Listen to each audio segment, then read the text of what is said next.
अस्सलाम वालेकुम। आज का जो हमारा टॉपिक है वो स्टार टोपोलॉजी है, उसकी working, pros and cons and उसकी कुछ रियल लाइफ एग्जांपल्स। जैसे कि ये जो फर्स्ट ईयर के स्टूडेंट्स हैं उनकी बुक में है, लेकिन मैंने ट्राई किया है कि मैं यहाँ पे कुछ डिफरेंट कंटेंट आपके लिए ला सकूँ। और मैंने इसमें कुछ ऐसे पॉइंट्स भी ऐड किए हैं जो कि आपकी आईटी सीरीज़ की बुक में डिफाइन नहीं है या फिर वहाँ पे एक्सप्लेन नहीं है। First one is that who invented star topology. So basically Dr. Howard Frank introduced this topology. He is the inventor. It is also known as star network. इसको स्टार नेटवर्क का नाम भी दिया जाता है. Why it is known as star network? As we know that topologies क्या होती हैं, basically the shape of network, यानी ज़ाहिरी तौर पे उसकी फिजिकल अपीयरेंस क्या है, किसी चीज़ की शेप क्या है. तो स्टार टोपोलॉजी में भी इसी तरह ही है कि हर जो डिवाइस है वो दूसरी डिवाइस से एक सेंट्रल डिवाइस से कनेक्टेड है.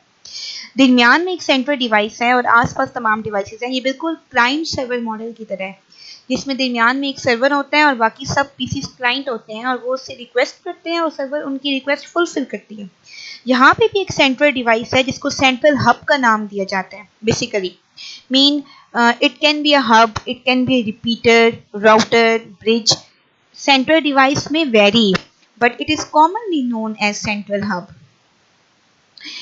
So it is by far the most popular network topology. एक पॉपुलर नेटवर्क टोपोलॉजी भी है. क्यों है, इसको मैंने स्लाइड्स में बाद में एक्सप्लेन किया है कि ये बाकी टोपोलॉजीज की निस्बत क्यों इसको प्रेफरेंस दी जाती है.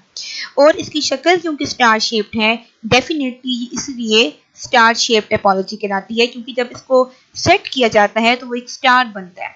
आगे इमेजेस में देखते भी हैं ये काम कैसे करती है. जितने भी नोड्स हैं, what is meaning of nodes. Nodes वो तमाम पीसीज होते हैं जो कि किसी डिवाइस से कनेक्टेड होते हैं. इस क्लाइंट सर्वर मॉडल में फॉर एग्जांपल अगर मिडल में एक सर्वर है और आसपास सब क्लाइंट हैं जो कि उससे रिक्वेस्ट कर रहे हैं, तो वो क्लाइंट कोई मोबाइल भी हो सकता है, कोई कंप्यूटर भी, कोई लैपटॉप भी, कोई टैबलेट भी, लेकिन वो कंप्यूटर की नेटवर्क्स की जुबान में उनको नोड्स बोला जाता है. सो वो डायरेक्टली और इनडायरेक्टली कनेक्ट होते हैं एक दूसरे के साथ, but with the help off switch और हब, क्योंकि वो एक दूसरे से डायरेक्ट वायर से कनेक्ट नहीं होते, बल्कि दरमियान में किसी वे से कनेक्टेड होते हैं जिनको हम हब या स्विच बोलते हैं. The switch act as a central point. I again and again say it is not must that it can be a switch. It can be any central device. There are many central devices through which all communications are passed. जिसके through communication हो रही होती है. Okay, next is if you have a large networks, mean if you have a large number of computers, फिर क्या होगा. तो आप डेफिनेटली अपने सर्वर्स बढ़ा देंगे.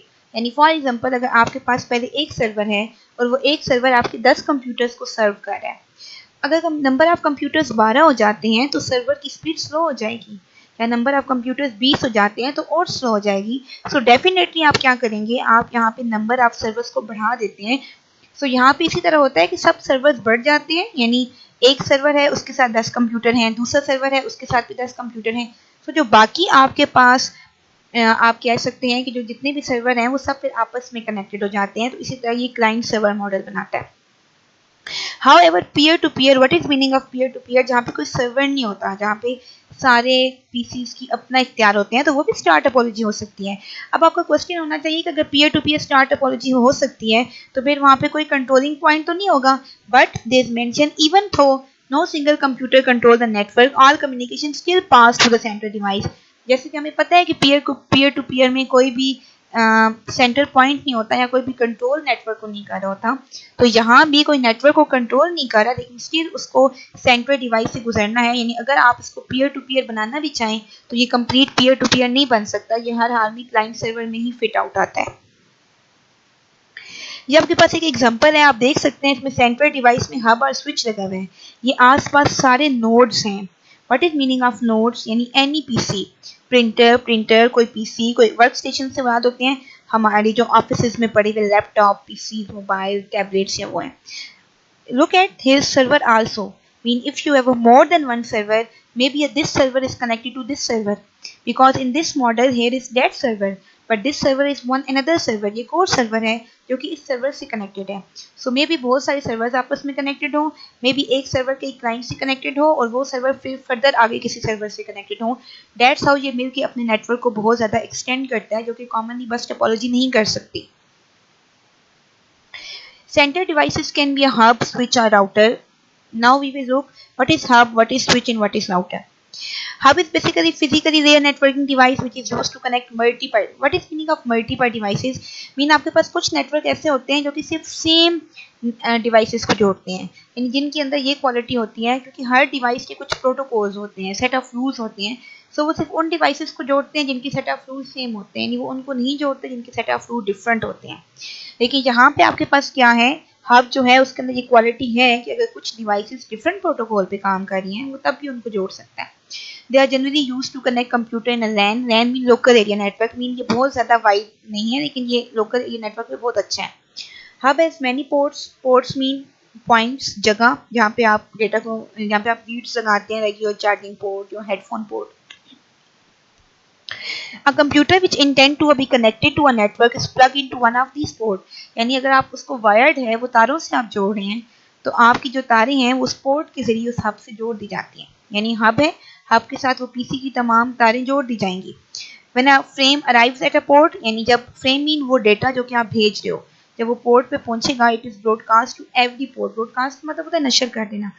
यानी अगर एक डिवाइस के साथ 10 पीसी जुड़े हुए हैं तो ये सिर्फ उसको नहीं भेजेगा जो कि एक्चुअल रिसीवर है.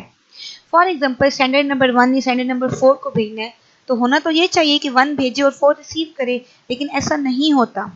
यहाँ पे वो सबको भेज देता है और वो वाला अपना डेटा रख देता है जो कि एक्चुअली इसका है और बाकी वापस भेज देते हैं. लेकिन एक दफ़ा सब की तरफ जाने से सिक्योरिटी लेस होती है कि मे भी कोई हैक कर दे. Without considering whether it is destined particular destination और नॉट. यानी ये इस बात को कंसिडर नहीं करता कि क्या ये एक्चुअल डेस्टिनेशन है भी या नहीं. Look at that. It is hub. It is sender. Sender ने मैसेज भेजा हब को. Sender ने किसको मैसेज भेजा? हब को.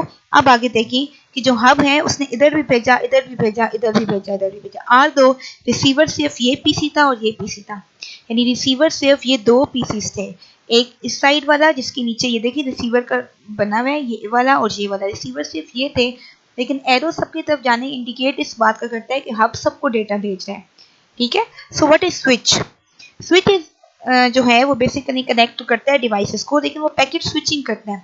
स्विचिंग का मतलब ये है कि हब की तरह इसके भी कई पोर्ट्स होते हैं, ये भी प्लग इन करता है, ये भी फ्रेम्स को भेजता है. लेकिन जब ये फ्रेम्स को भेजता है तो ये इस बात को चेक करता है कि क्या वो कोरिस्पोंडिंग डिवाइस है, यानी ये मुतलका डिवाइस को भेजता है. ये इररेलेवेंट डिवाइस को डेटा नहीं भेजता.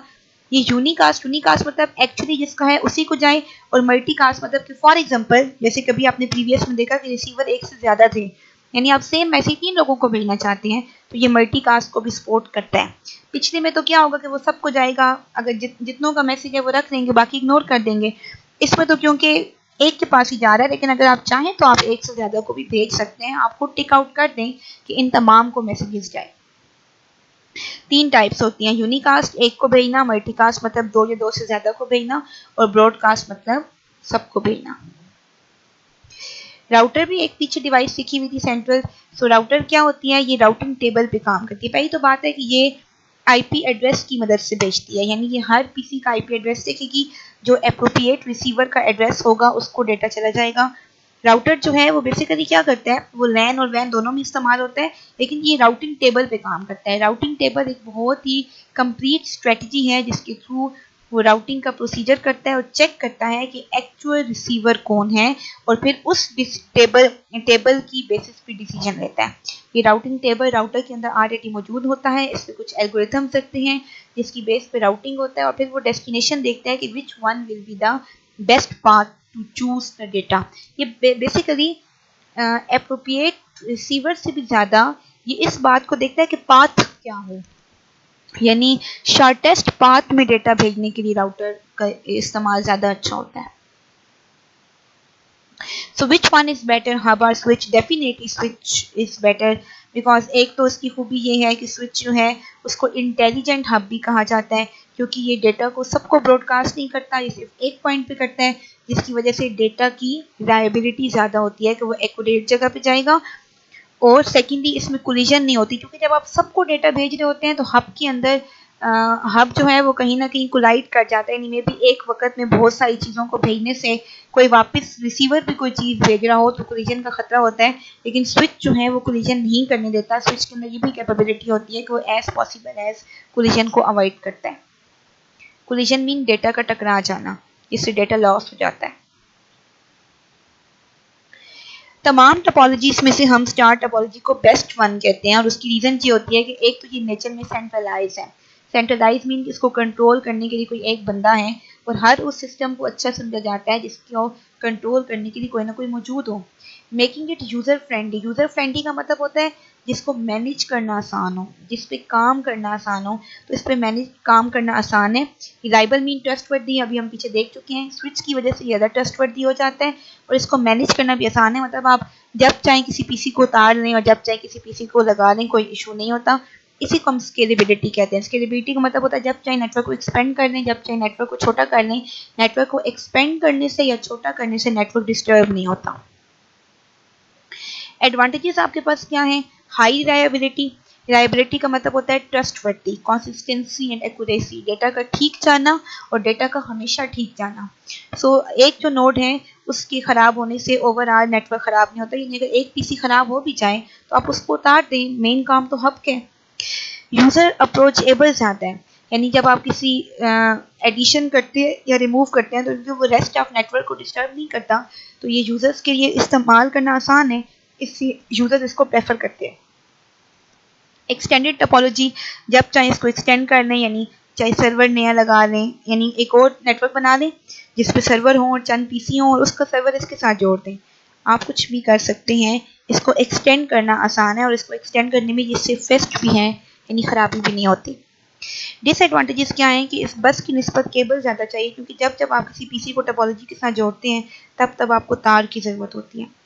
और अगर आपके पास जो आपकी नेटवर्क डिवाइस है, चाहे वो हब है चाहे स्विच है, वो फेल हो जाए तो डेफिनेटली पूरा नेटवर्क आपके पास फेल हो जाता है। एक्सपेंसिव है क्योंकि इसमें हब सेंट्रल डिवाइस लगती है जो कि महंगी होती है, और फिर जो hub requires more resources and regular maintenance. Hub क्योंकि सेंट्रल डिवाइस है तो डेफिनेटली हब को रेगुलर मेंटेनेंस भी चाहिए। आप ये नहीं कर सकते कि आप हब को पूछे ही नहीं, आपने हब को डेली बेसिस पे भी मेंटेन करना होता है कि क्या हब या स्विच या राउटर अपना काम सही से कर रहे हैं या नहीं कर रहे। इसकी कुछ रियल लाइफ एग्जांपल्स हैं, जैसे कि एजुकेशनल इंस्टीट्यूट में, यानी अगर हम चाहें तो हम अपनी पूरी लैब को एक डिवाइस से कनेक्ट कर दें, तमाम पीसीस को। हमारे घरों के अंदर छोटा सा नेटवर्क हो, और इसकी होम नेटवर्क की मैंने आगे एग्जांपल मेंशन की है। इसके अलावा बैंकिंग सेंटर्स में बहुत ही बड़े लेवल पे नहीं, मतलब एटीएम लेवल पे नहीं, लेकिन एक बैंक के अंदर अगर आप चाहें तो आप अपने बैंक के तमाम पीसीस किसी एक पीसी के साथ जोड़ देते हैं, लाइक कि मैनेजर का पीसी, मैनेजर के पीसी को आप ऐसा हब ले लें और बाकी तमाम पीसीस को आप ऐसा नोड दे दें, तो वो आप कर सकते हैं कि वो उसको मैनेज करे, ठीक है। या दो बैंक, अगर एक शहर में एक बैंक की ब्रांचेस एक से ज़्यादा हों तो आप चाहें तो उनको छोटा सा नेटवर्क, स्टार नेटवर्क बना सकते हैं, ताकि उनके सर्वर सेम हो या उनके सर्वर्स को पता हो कि दूसरे क्या करें।